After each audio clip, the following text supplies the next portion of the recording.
ఎన్నికల ఫలితాలు వచ్చే ముందు ఫైళ్లు తగలబెట్టడం కామన్గా మారింది. మదనపల్లిలో ఒక ప్రాంతంలో మాత్రమే ఫైర్ జరిగింది. వచ్చే నెల 4న మదనపల్లిలో బాధితులందరినీ పిలిపించాం. పాత ప్రభుత్వంలో కాంట్రాక్టర్లే ప్రస్తుతం ఉన్న ప్రభుత్వంలో కూడా ఉన్నారు. ప్రజల నుంచి ఒత్తిడి రావాలి. రాష్ట్ర వ్యాప్తంగా ఉన్న భూ లావాదేవీలు, అక్రమ కేసులపై ప్రజల్ని సమీకరించి సమావేశం ఏర్పాటు చేస్తాం. ప్రభుత్వం మారినా కింది స్థాయిలో అధికారులు మారటం లేదు. బాబు, నితీష్ లేకపోతే మోడీ పనైపోయి ఉండేది. కేంద్రంలో ఉన్న మంత్రి పదవుల వల్ల ఉపయోగం ఏంటి అని సిపిఐ సీనియర్ నేత నారాయణ అన్నారు.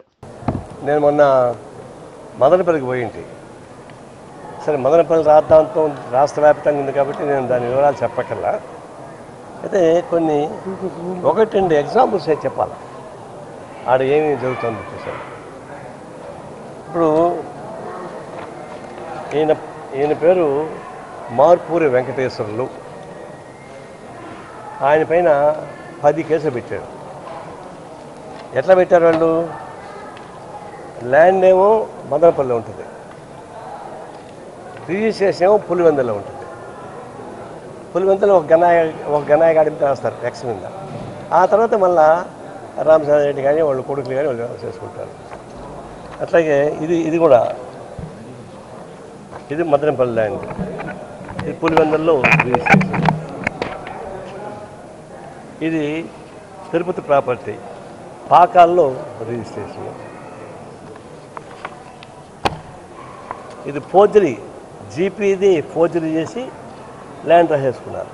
ఇది వెంకటేశ్వర ల్యాండ్ని జీపీ ద్వారా ఫోర్జరీ చేయించి ఈయన సంతకం ఫోర్జరీ చేసి రాసేసుకున్నారు. ఈ విధంగా మదనపల్లి చుట్టుపక్కలే కాదు, జిల్లా మొత్తం మీదుగా ల్యాండ్.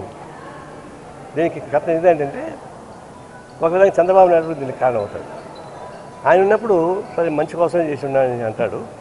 22A పెట్టి రిజిస్ట్రేషన్ ఎక్కడైనా చేసుకోవచ్చు అని ఒక ప్రొవిజన్ పెట్టాడు. మహానుభావుడు స్టార్ట్ చేసింది. ఇప్పుడు వాళ్ళు ఏం చేశారు, దాన్ని తీసేసి మొత్తం ల్యాండ్స్ అన్నీ వాళ్ళు రాసేసుకుంటున్నారు. మదనపల్లి మొత్తం అదే జరిగింది. ఇది చట్టబద్ధమైన భూమిని కూడా ల్యాండ్ ఓనర్ లేకుండా దౌర్జన్యం చేసి రిజిస్ట్రేషన్ ఏర్పాటు చేశారు. అడిగిపోతే మేము చూసాం పరిస్థితి. ఆర్టీఓ ఆఫీసు మొత్తం తగలబడలేదు. సెలెక్టెడ్గా ఆ రికార్డు తీసుకొని చోట పెట్టి కాల్చాం, కాగితాలు తెచ్చాం దీని మీద. ఇది మామూలే. ఇంతకుముందు తెలంగాణ గవర్నమెంటు రేపు రిజల్ట్స్ రాబోతున్నాయి. ఈరోజు ప్రశ్న అంతా కాంగ్రెస్ పార్టీ గవర్నమెంట్ కోసం అనిపిస్తని ప్రచారం జరిగిపోయింది. తెల్లవారుజామున 3:30కి హిమాయత్ నగర్లో ఉన్నటువంటి ఈ టూరిజం ఆఫీస్ తగలబెట్టారు. ఆఫీస్ అంటే అది కూడా ఒక ఆఫీసు, ఫైల్స్ మాత్రం తగలబడినా ఇంకేం తగలబడ్డా. మా ఆఫీస్ దగ్గర ఉంటుంది. ఇప్పుడు ఇది కూడా అంతే, ఆఫీసులో ఉన్న ఇది తగలబెట్టారు. ఈ దౌర్జన్యాన్ని ఆపాలంటే సరే జరిగింది అంటే రియాక్ట్ అయ్యారు, అధికారులు వచ్చారు, హడావుడి చేస్తున్నారు. కానీ జనాల సపోర్ట్ రావాలి. అందుకే మేము ఆగస్టు 4వ తారీఖున మదనపల్లిలో ఈ గత ప్రభుత్వ బాధితులందరినీ కూడా రమ్మని పిలిపించాం. 4వ తారీఖు అంతా వస్తారు, వాళ్ళు డాక్యుమెంట్స్ సహా వస్తారు చూసుకొని. ఒకవైపు గవర్నమెంట్ కలెక్ట్ చేస్తూ ఉంది. కానీ గవర్నమెంట్ అధికారులు వాళ్ళని ఎంతవరకు నమ్మాలో అంతవరకు నమ్ముతాం మేము కూడా. ఎందుకంటే పాలన పాత గవర్నమెంట్లో ఉన్న కాంట్రాక్టర్సే ఈ గవర్నమెంట్లో ఉన్నారు కాంట్రాక్టర్స్గా.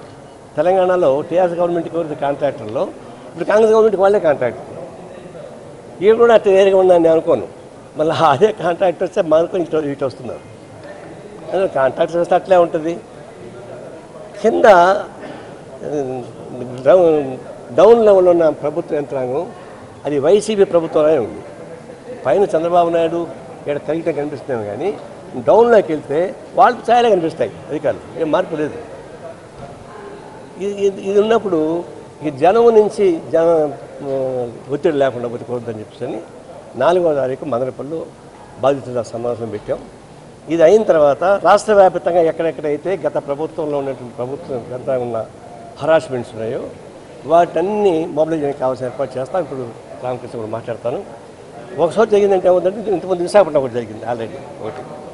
ఇప్పుడు ప్రతి జిల్లాలోనూ ఇక భూ బాధితులు ఉన్నారు, అక్రమ కేసులు అనుభవించే వాళ్ళు ఉన్నారు, బాధితులు ఉన్నారు. ఎక్కడ పడితే అక్కడ వాళ్ళందరినీ సమీకరించి ఫైట్ చేయకుండా పోతే కేవలం ఈ అధికారులు చేస్తారని నాకు నమ్మకం లేదు. చెప్తాను కదా, అధికారులు గవర్నమెంట్ మారినా వాళ్ళ ఉద్దేశాలు మారవు.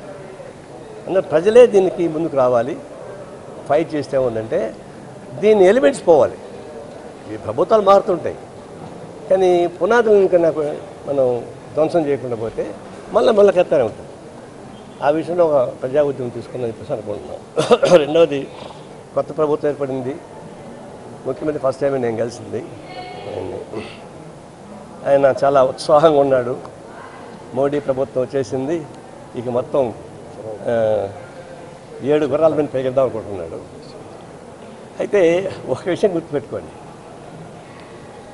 టీడీపీ అక్కడ నితీష్ కుమార్ వీళ్ళిద్దరు లేకుండా పోతే మోడీ పని అయిపోయింది. గతం కన్నా 60-70 సీట్లు తగ్గినాయి. మోడీకే తగ్గే ఓట్లు. గతంలో ఏ ప్రధానమంత్రికి అంత తక్కువ ఓట్లు రాలే, ఈ ప్రధానమంత్రికి అంత తక్కువ ఓట్లు వచ్చినాయి. కాబట్టి ఆయన మోడీ గెలిచాడు తప్ప, టెక్నికల్గా గెలిచాడు తప్ప నైతికంగా ఓడిపోయాడు. ఆయన వీళ్ళు భుజాలు వేసుకొని తిరుగుతున్నారు.